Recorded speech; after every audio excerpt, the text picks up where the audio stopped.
matter what electric device you use today, they all share one element.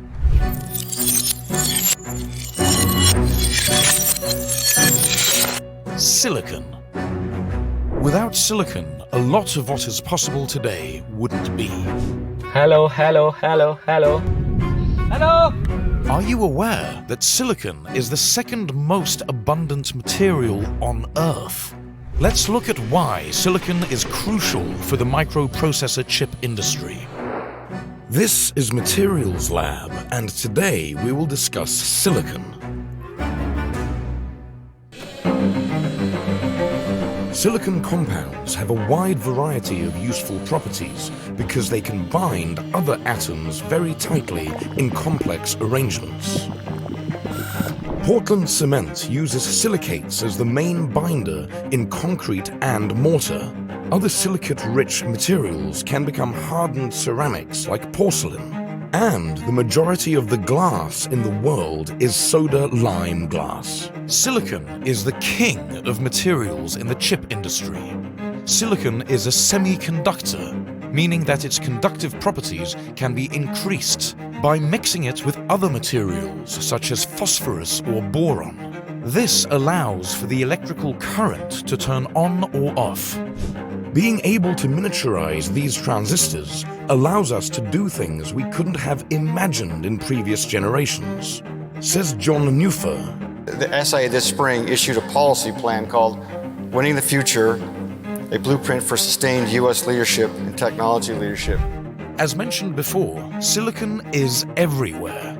But at the moment, there is a shortage of chips. Well, as you know, we've been working the semiconductor shortage since day one of the President's administration. The RFI will give us information about the supply chain, and the goal is to increase transparency and then predict challenges. This results in you being unable to buy a mobile phone, games console, or other electronic devices without having to wait a long time. The first commercial silicon transistor was announced in 1954. Since then, the tech world has continued to use silicon. Silicon is considered digital gold. Silicon is made from silica sand. The sand is melted and cast in the form of a large cylinder called an ingot. This ingot is then sliced into thin wafers. To get silicon, the oxygen is removed by mixing it with carbon and heating it in an electric arc furnace to temperatures beyond 3,632 degrees Fahrenheit. The blank wafers of silicon that enter the factory floor cost a couple of $100. But when they leave with billions of transistors printed, they are worth 100 times more. These are the ideal type of transistors to make processors and memory. There are multiple qualities as to why MOSFETs make them ideal components for processing chips. Power-efficient MOSFETs are controlled by voltage and not current. High-frequency switching.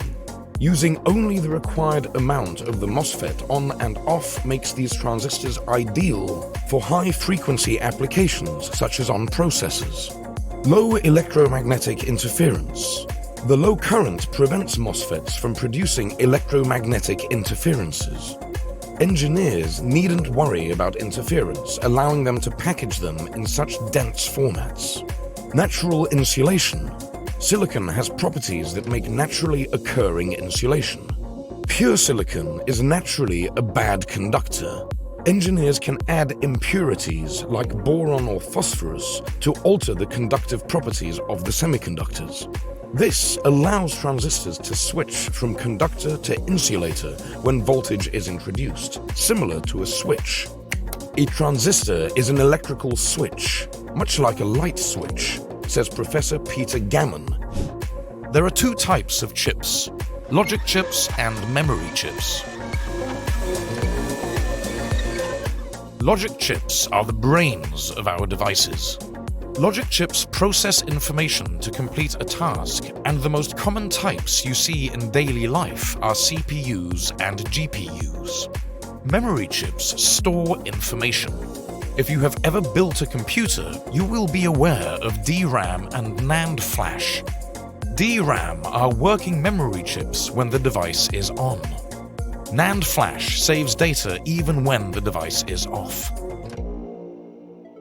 Silicon in its ultra-pure form is grey solid with a glossy sheen. It may appear to look like metal, but is classified as a metalloid. Silicon for electronics must be 9 nines in purity, meaning only 1 in a billion atoms is allowed to be something other than silicon. By 2021, the world's total silicon wafers added up to 9.14 square kilometers. And if you ever get lucky enough to visit the moon, you may find the silicon disk the Americans left there in 1969. Silicon is the reason we have advanced so far in the technology race. Nowadays, mobile devices can be bought for as little as $20, and this is all thanks to silicon. There are 7.26 billion mobile phone users, and 6.64 billion are smartphone users.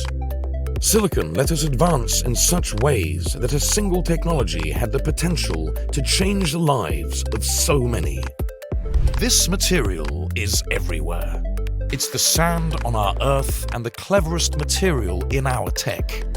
As of 2022, the biggest producer of silicon is China, with 6,000 tons per year, with Russia coming second with 580 tons.